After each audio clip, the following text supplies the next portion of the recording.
routine, or meditation practice. And like I mentioned before, you can really switch the order of operations of these practices any way you want if you're trying to follow along for all of them.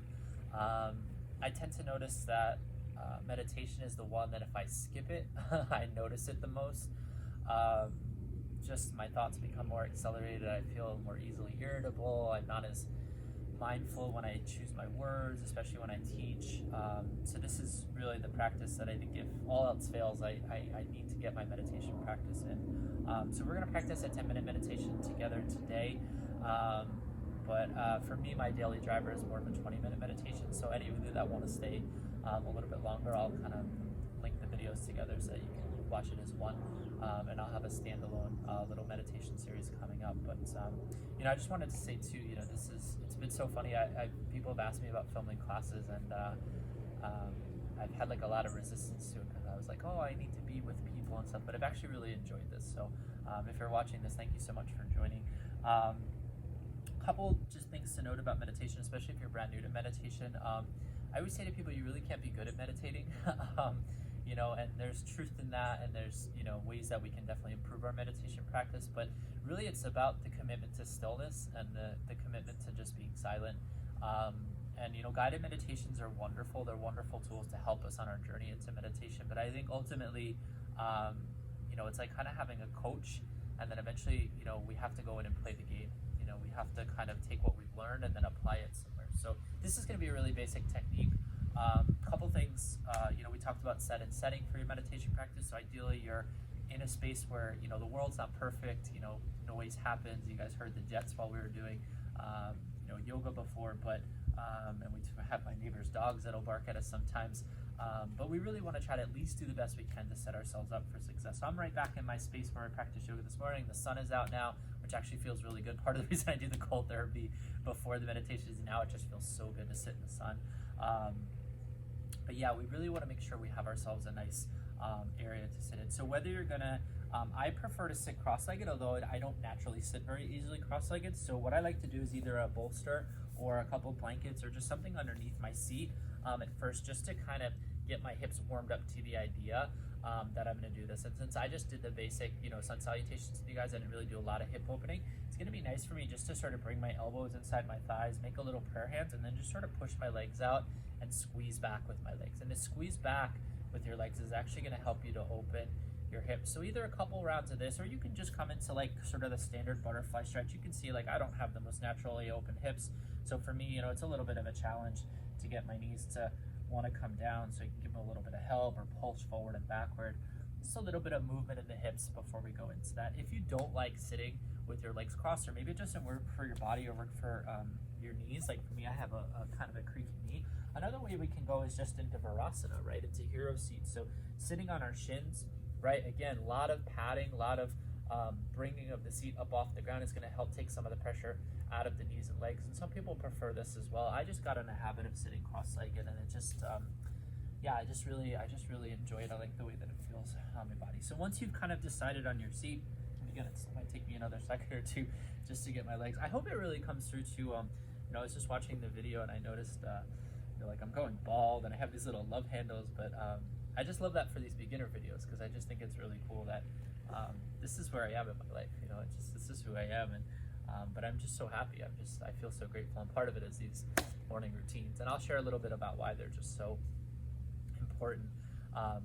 Reading a lot of self-development and efficiency and productivity books, talking about like winning the morning and really being just in that step routine of things that make you feel good. So and again, you can prioritize and pick the ones that work best for you. You can spend more time on one, less time on another, but having that regimen is so important. So now that we found kind of our comfortable seat, I'm going to invite you just at first just to rest your hands down on your knees or your thighs, whether you're sitting cross-legged or sitting in Virasana.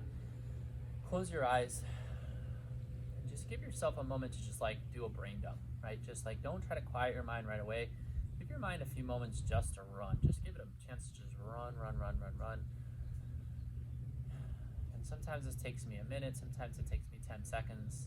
It varies from day to day, but I just like to give myself a moment just to like kind of let things run its course. And then from here, I'm going to turn my palms to face up, and I'm going to touch my first finger to my thumb. And then I'm going to touch my thumb to my second finger.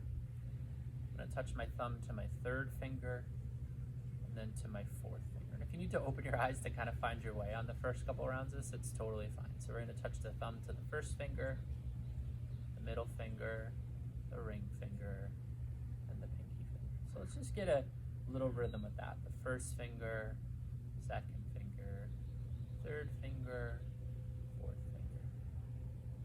All right, so this is sort of step one that we're going to start to sort of a tool and aid to sort of distract the mind away from the thoughts and just sort of bring it into the physical body.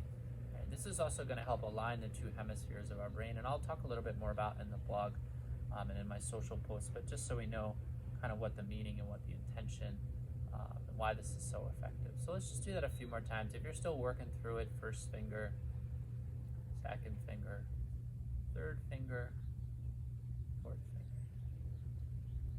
Good. So eventually that might be the only tool you need to start your practice. But I'm going to give you two more, especially if you're like, I'm brand new to meditating, or maybe I've meditated before and it's just really hard to get this thing to quiet down. You know, we have 65,000 plus thoughts that go through our brain every day. The other reason I love to do this in the morning is the brain is a little more empty, right? We don't have all the stuff that we built up throughout the day, but anytime that you meditate is a good time, trust me. So in addition to doing the finger tapping, we can add a mantra, or we can add different syllables, or if you have a Kundalini practice, you know, you can add in those mantras as well.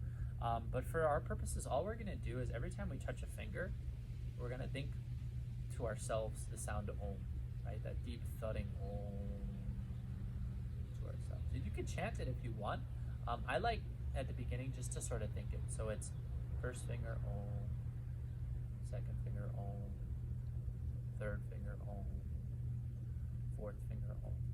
And so those are kind of our bread and butter two techniques just to start to distract the mind, to gain the mind's attention and awareness.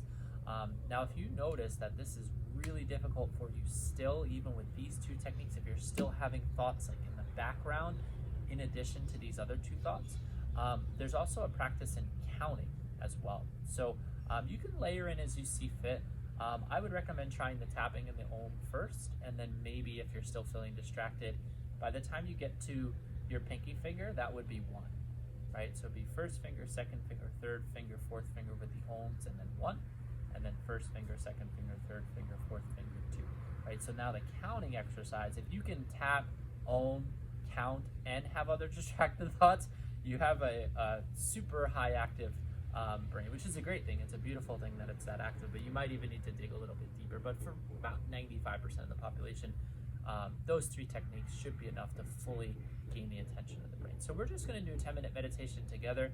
I invite you that if you're doing the tapping, the oming, and the counting, right, go with it as long as you feel like you need to, and then maybe at some point you can give up the counting, right? Or maybe you can give up the Om and you can just finger tap. Eventually the goal is that we just touch our first finger to our thumb. We don't have to Om, we don't have to count, and we can just watch our breath come in and out of our body. But for today, for our purposes, layer in as many options as you need. So I'm going to set my clock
come towards the end of this practice, I invite you just to take a moment to scan across your body, starting from the top of your head. Slowly work your way down.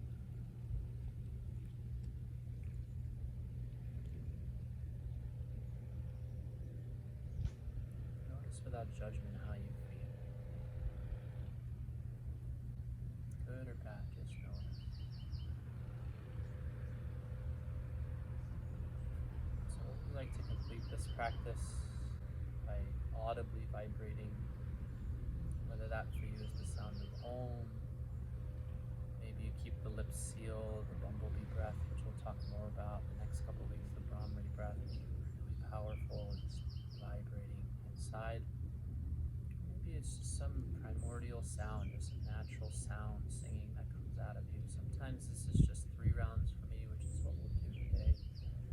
And sometimes it's 50, 100, really just getting the cells vibrating.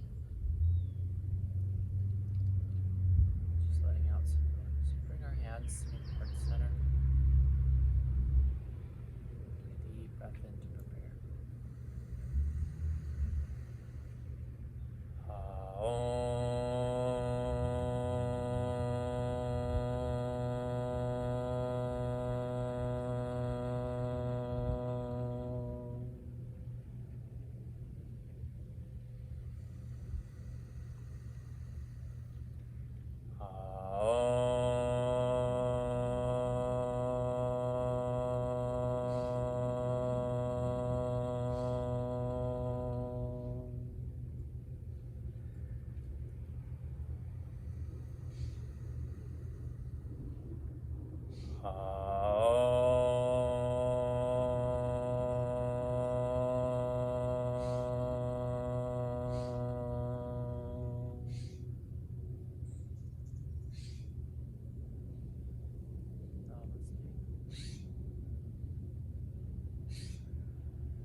All right. So, thank you so much for joining. I'll talk a little bit more on the blog and on my social media and on my website, just about the importance of morning routine.